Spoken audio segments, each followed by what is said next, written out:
মই আজি 2016 চনৰ পৰা মাছৰুমৰ খেতি কৰি আছো। মাছৰুমত মই বাকী খেতিতকৈ বেছিকৈ সাকসেছ হোৱা যেন মই অনুভৱ কৰিছো। প্ৰায় মোটামুটি 100-150 টকা বিক্ৰী কৰিব পাৰি। 50 টকাত আমি 100 টকা পাই যাওঁ, 100-150 টকা পাই যাওঁ। সেইকাৰণে মাছৰুমত কম ঠাইত ভাল খেতি কৰিব পাৰি কাৰণে মাছৰুমত মই বেছি প্ৰাধান্য দিছো। মোৰ নাম অমৰশীল, গাঁও বৰলীয়া পাৰ, নাৰ্গিজুলি ব্লকৰ, মই তামুলপুৰ জিলাৰ। মই আজি 2016 চনৰ পৰা মাছৰুমৰ খেতি কৰি আছো। তাৰে আগতে ভেজিটেবলৰ খেতি কৰিছিলোঁ, কিন্তু এতিয়া 3-4 বছৰ ধৰি মাছৰুমত মই বাকী খেতিতকৈ বেছিকৈ সাকসেছ হোৱা যেন মোৰ আৰ্থিকৰ ফালে মই অলপ বেছি ইনকাম হোৱা যেন মই অনুভৱ কৰিছোঁ।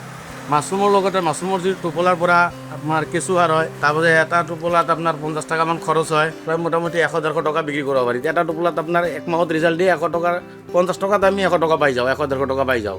সেইকাৰণে মাছৰুমত কম ঠাইত ভাল খেতি কৰিব পাৰি কাৰণে, ভাল ইনকামৰ এটা খেতি কাৰণে মাছৰুমত মই বেছি প্ৰাধান্য দিছোঁ। মাছৰুমত অলপ ইনকাম বেছি পাইছোঁ।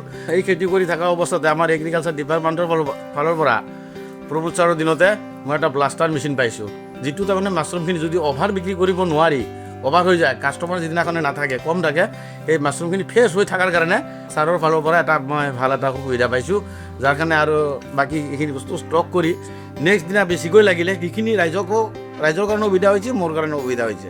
লগতে আমাৰ এগ্ৰিকালচাৰ ডিপাৰ্টমেণ্টৰ ফালৰ পৰা মই ধানৰ বীজ, আপোনাৰ সৰিয়হ, বিভিন্ন তাৰমানে শাক পাচলিৰ যিবিলাক কিটবিলাক, এইবিলাক আৰু স্প্ৰে মেচিন, এইখিনি মই পাই থাকোঁ। মোক ছাৰহঁতে যোগান ধৰি থাকে বা চোৱা চিতাও কৰি থাকে ডিপাৰ্টমেণ্টৰ ফালৰ পৰা। আমাৰ গাঁও বা এই অঞ্চলত বহুতকে মই প্ৰশিক্ষণো দি আছোঁ, যাতে তেওঁলোকে এই স্বাৱলম্বীৰ পথ বিচাৰি পায়।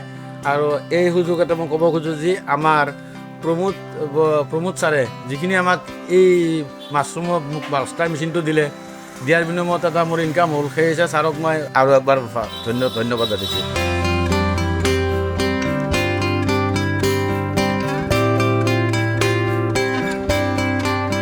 স্থায়ী শান্তিৰ বাবে ৰাইজৰ হকে ৰাইজৰ চৰকাৰ, আকৌ এবাৰ UPPL চৰকাৰ।